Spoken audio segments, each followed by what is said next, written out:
ہمارے مسلمان حکمران جو ماضی میں تھے ان میں اکثر ایسے تھے جن کا تذکرہ جو باقاعدہ ذاکر تھے، شمس الدین التتمش، اورنگزیب عالمگیر جیسے عظیم انسان.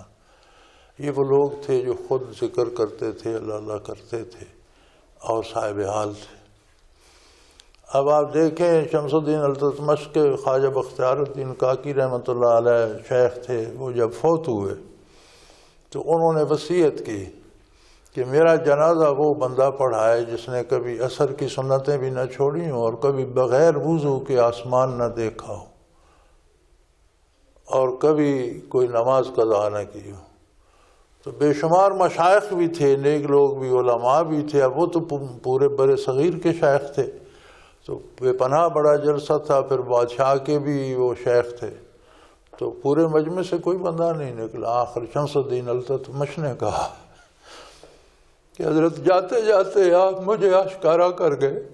اس نے جنازہ پڑھایا. سبحان اللہ. تو ایسے بھی تو حکمران ہوئے. اب یہ الگ بات ہے کہ ہمارا ٹی وی مسلمان حکمرانوں کا ہی مذاق اڑاتا ہے، لیکن مسلمانوں میں بڑے بڑے شاندار حکمران ہوئے اور بڑے بڑے منصف اور بڑے بڑے جرأت مند.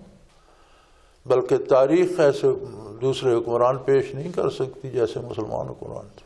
دیکھیں نا، اورنگزیب عالمگیر کا جو ملکی قانون تھا وہ آج بھی اس پہ لوگ فتوے دیتے ہیں، فتاوی عالمگیری. یہ لا تھا بر صغیر کا. وہ ایک کتاب بن گئی فتاوی عالمگیری، عالمگیر کے نام سے، کہ کس کام کا کیا فیصلہ کیا جائے. تو آج بھی علماء اس پہ فتوے دیتے ہیں. حکمران کیوں نہیں اپناتے اس کو؟